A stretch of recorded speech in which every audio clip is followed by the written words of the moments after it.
প্রার্থী তালিকায় চাঞ্চল্যকর পরিবর্তন, জামায়াতের নতুন কৌশল, বিএনপির ভরাডুবি। শেষ মুহূর্তে সিদ্ধান্ত বদল, খালেদা জিয়াকে নিয়ে সত্য লুকানো হচ্ছে, বিএনপির গোপন সত্য প্রকাশ। এতক্ষণ শুনছিলেন সংবাদ শিরোনাম, এখন থাকছে বিস্তারিত। ঢাকা থেকে শুরু করে দেশের প্রতিটি জেলায় এখন একটাই আলোচনার নির্বাচন। কিন্তু এই নির্বাচনের আগে যে খবরটি এখন রাজনৈতিক মহলে ঝড় তুলেছে সেটি সাধারণ মানুষের কাছে এখনো পুরোপুরি পৌঁছায়নি। খবরটি এতটাই চাঞ্চল্যকর যে অনেকেই প্রথমে বিশ্বাস করতে চাননি, কিন্তু একাধিক সূত্র থেকে নিশ্চিত হওয়া গেছে যে জামাত ইসলামী তাদের পূর্ব ঘোষিত প্রার্থী তালিকা থেকে প্রায় ১০০ জন প্রার্থীকে বাদ দিতে যাচ্ছে। কোথাও কোথাও এই সংখ্যা ১২০ পর্যন্ত গলাতে পারে বলেই জানা গেছে। এই খবরটি যখন প্রথম কানে আসে তখন স্বাভাবিকভাবেই প্রশ্ন জাগে, কি এমন হলো যে এত বড় একটি রাজনৈতিক দল, যারা এই মুহূর্তে বাংলাদেশের সবচেয়ে বড় রাজনৈতিক শক্তি হিসেবে নিজেদের প্রমাণ করছেন, তারা নিজেদের এত প্রার্থী বাদ দিচ্ছে কেন? উত্তরটা খুঁজতে গেলে আমাদের একটু গভীরে যেতে হবে। রাজনীতির খেলাটা আসলে অনেকটা দাবার মতো, এখানে প্রতিটি চাল হিসাব করে দিতে হয়। জামায়াত ইসলামী এই মুহূর্তে যে চালটি দিচ্ছেন সেটি অনেকের কাছে বিস্ময়কর মনে হলেও রাজনৈতিক বিশ্লেষকদের মতে এটি একটি সুচিন্তিত কৌশল। তারা জানেন যে একা খেতে গেলে অনেক সময় খাওয়াই হবে না, সবাইকে নিয়ে খেলে সবার জন্যই কিছু না কিছু থাকে। চরমোনাই মহাজোটের সাথে জামাতের যে সমঝোতা হয়েছে সেই সমঝোতার আলোকেই এ প্রার্থী বাদ দেওয়ার প্রক্রিয়া চলছে। ৫ দফা দাবির আন্দোলনে যে ৭ দল শরিক হয়েছে তাদের মধ্যে আসন ছাড়ার বিষয়টি এখন চূড়ান্ত পর্যায়ে। জামাতের কেন্দ্রীয় নেতৃত্ব এই বিষয়ে একটি স্পষ্ট সিদ্ধান্তে পৌঁছেছে। তারা বুঝতে পেরেছেন যে ক্ষমতায় যেতে হলে একতাই সবচেয়ে বড় অস্ত্র। এখন প্রশ্ন হলো কারা বাদ পড়বেন এই তালিকা থেকে। প্রথমত, জামাত সিদ্ধান্ত নিয়েছে যে তারা কমপক্ষে ৫ জন হিন্দু প্রার্থী মনোনয়ন দেবে। এটি একটি অভূতপূর্ব সিদ্ধান্ত। জামায়াতের মতো একটি ইসলামী দল যখন সংখ্যালঘু সম্প্রদায়ের প্রতিনিধিত্ব নিশ্চিত করতে এগিয়ে আসে তখন বুঝতে হবে রাজনীতির চিত্র বদলে গেছে। দ্বিতীয়ত, জামাত চাইছে তাদের প্রার্থী প্যানেলটি যেন সমাজের সকল শ্রেণী পেশার প্রতিনিধিত্ব করে, শুধু রাজনীতিবিদ বা দলীয় কর্মী নয়, বিশিষ্ট ব্যক্তিত্ব, পেশাজীবী, শিক্ষাবিদ, ব্যবসায়ী সবার একটি সমন্বয় থাকবে এই তালিকায়। এই ইনক্লুসিভ অ্যাপ্রোচ নিতে গিয়ে কিছু চলমান প্রার্থীকে বাদ দিতে হচ্ছে। তৃতীয়ত, বিএনপির বিদ্রোহী প্রার্থীদের সাথে সমন্বয়ের বিষয়টিও এখানে গুরুত্বপূর্ণ। শেষ মুহূর্তে যেসব বিএনপি নেতা দল থেকে বের হয়ে স্বতন্ত্র প্রার্থী হিসেবে নির্বাচন করতে চাইছেন তাদের সাথেও জামাত আলোচনা করছে। এই সমীকরণ মেলাতে গিয়েও কিছু আসনের পরিবর্তন আসছে। এই ১০০ প্রার্থীর মধ্যে অনেকেই এখনো মাঠে আছেন, তাদের পোস্টার ব্যানার দেখা যাচ্ছে বিভিন্ন এলাকায়, কিন্তু চূড়ান্ত মুহূর্তে তারা জানতে পারবে যে তাদের আর নির্বাচন করা হচ্ছে না। এটি নিশ্চয়ই তাদের জন্য কষ্টকর হবে, কিন্তু জামায়াতের নেতৃত্ব বিশ্বাস করে যে বড় স্বার্থের জন্য ছোট স্বার্থ ত্যাগ স্বীকার করতে হয়। এখন আসি সবচেয়ে বড় প্রশ্ন, চরমোনাই কত আসন পাবে? এই প্রশ্নের উত্তর খুঁজতে গেলে আগে বুঝতে হবে বর্তমান রাজনৈতিক অবস্থাটা কি। অনেকে হয়তো মানতে চাইবেন না, কিন্তু বাস্তবতা হলো জামাত ইসলামী এই মুহূর্তে বাংলাদেশের সর্ববৃহৎ রাজনৈতিক দল, সাংগঠনিক কাঠামো এবং জনসমর্থন দুই বিচারেই তারা এখন ১ নম্বরে। বিএনপি এই মুহূর্তে দ্বিতীয় বৃহত্তম দল, এটিকে অস্বীকার করলে বলতে হবে তিনি রাজনীতির সঠিক পর্যবেক্ষক নন। আগস্ট বিপ্লবের পর থেকে যে রাজনীতির পট পরিবর্তন হয়েছে সেখানে জামাতের অবস্থান অনেক শক্তিশালী হয়েছে। তাদের সাংগঠনিক শক্তি, তাদের কর্মী বাহিনী, তাদের জনসংযোগ সব মিলিয়ে তারা এক অপ্রতিদ্বন্দ্বী। এটি যারা মাঠে আছেন তারা ভালো করে দেখছেন। এখন প্রশ্ন হলো, এত বড় দল হয়েও জামাত কেন এত ছাড় দিচ্ছে? এখানেই জামাতের রাজনীতির বুদ্ধিমত্তার প্রমাণ মিলেছে। তারা জানেন ক্ষমতায় যেতে হলে সবাইকে সাথে নিতে হবে। একা চলার চেয়ে সবাইকে নিয়ে চলা অনেক বেশি কার্যকর। বিএনপি তাদের জোটের মিত্রদের সর্বোচ্চ ২৭টি আসন দিতে রাজি, তার বেশি দিতে তারা নারাজ। সেখানে জামাত ১০০ থেকে ১২০টি আসন ছাড়তে প্রস্তুত। একটি বড় দল যখন এভাবে ছাড় দেয় তখন বুঝতে হবে যে তারা শুধু নিজেদের শর্ত নয় বরং লক্ষ্যের কথা ভাবছে।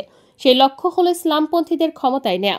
ঢাকা থেকে লন্ডন দূরত্ব প্রায় ৮,০০০ কিলোমিটার। সাধারণত একটি বিমান এই পথ পাড়ি দিতে সময় নেয় প্রায় ১০ ঘন্টা, কিন্তু গত কয়েকদিন ধরে এই পথটুকু যেন হয়ে উঠেছে এক অদৃশ্য ধারার গোল কথা। বাংলাদেশের রাজনৈতিক অঙ্গনে এমন কিছু ঘটনা ঘটেছে যা দেখে সাধারণ মানুষের মনে জমে উঠেছে হাজারো প্রশ্ন। সন্দেহের কুয়াশা ক্রমশ ঘনীভূত হচ্ছে সাবেক প্রধানমন্ত্রী বেগম খালেদা জিয়াকে ঘিরে।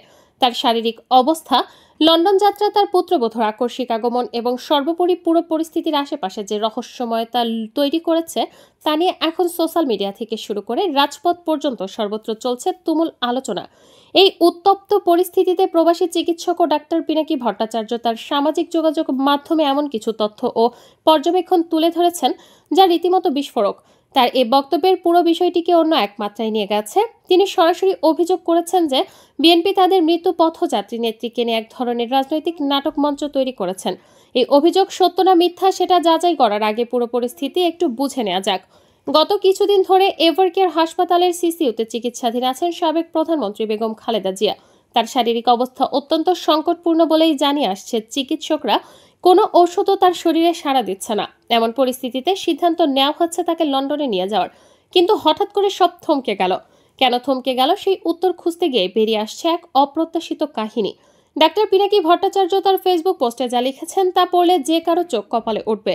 তিনি জানিয়েছেন যে বেগম খালেদা জিয়ার লন্ডন যাত্রা থমকে যাওয়ার পেছনে রয়েছে এক অভিনব রাজনৈতিক নাটক। বিএনপি নাকি একটি বিশেষ দৃশ্য নির্মাণ করতে চাইছেন, সেই দৃশ্য দেশবাসী দেখবে।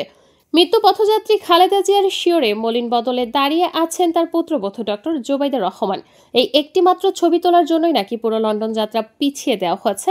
এই অভিযোগ শুনে অনেকে হয়তো ভাবছেন এটা নিছক রাজনৈতিক বিদ্বেষব্রত বক্তব্য, কিন্তু একটু ভালো করে ভাবলে দেখা যাবে যে কিছু বিষয় সত্যি মেলে না। ডক্টর জোবাইদা রহমান বাংলাদেশে এসেছেন ফজরের অনেক পরে, অথচ প্রাথমিকভাবে ঘোষণা ছিল যে শুক্রবার ফজরের পর এয়ার অ্যাম্বুলেন্স যাত্রা শুরু করবে। তাহলে প্রশ্ন ওঠে, জোবাইদা রহমান কেন এলেন? যদি খালেদা জিয়া লন্ডনে যাচ্ছিলেন তাহলে সেখানে বিমানবন্দরে অপেক্ষা করলেই তো হতো। হাজার হাজার মাইল পাড়ি দিয়ে ঢাকায় এসে তারপর আবার লন্ডনে ফিরে নেওয়া যায়। কিন্তু এর মানে কি? এই প্রশ্নের উত্তর কেউ দিতে পারছে না। আরও হাস্যজনক ব্যাপার হলো মির্জা ফখরুল ইসলাম আলমগীরের আচরণ। সংবাদ সম্মেলনে যখন সাংবাদিকরা জানতে চাইছিলেন ডক্টর জোবাইদা রহমান আসবেন কিনা, তখন তিনি রীতিমতো ক্ষিপ্ত হয়ে গিয়েছিলেন। এটা আপনারা কি বলছেন বলে সাংবাদিকদের ওপর প্রচণ্ড রাগ দেখিয়েছিলেন তিনি। এই আচরণ কেন? মির্জা ফখরুল কি জানতেন না যে জোবাইদা রহমান আসছেন? নাকি তারেক রহমানের পরিবারের বিষয়ে তাকে কোনো তথ্য দেওয়া হয় না? যদি তথ্য দেওয়া নাই হয় তাহলে তিনি এসব বিষয়ে সংবাদ সম্মেলনে কথা বলছেন কেন? যদি এটি পিওর মেডিকেল বিষয় হয় তাহলে এখন রাজনৈতিক নেতৃত্বের কি দরকার? এই প্রশ্নগুলো যখন একসাথে মেলানো হচ্ছে তখন একটা অদ্ভুত চিত্র ফুটে উঠেছে। জনগণের সন্দেহ ক্রমশ ঘনীভূত হচ্ছে। অনেকের কাছে প্রশ্ন আসছে, খালেদা জিয়া কি সত্যি জীবিত আছেন? এই প্রশ্নটা হয়তো অনেকের কাছে অবান্তর মনে হতে পারে, কিন্তু পুরো বিষয়টা যেভাবে সামলানো হচ্ছে তাতে এই প্রশ্ন উঠছে। তবে এই প্রশ্নের একটি যৌক্তিকত্ব রয়েছে। বিএনপি এখন ক্ষমতায় নেই।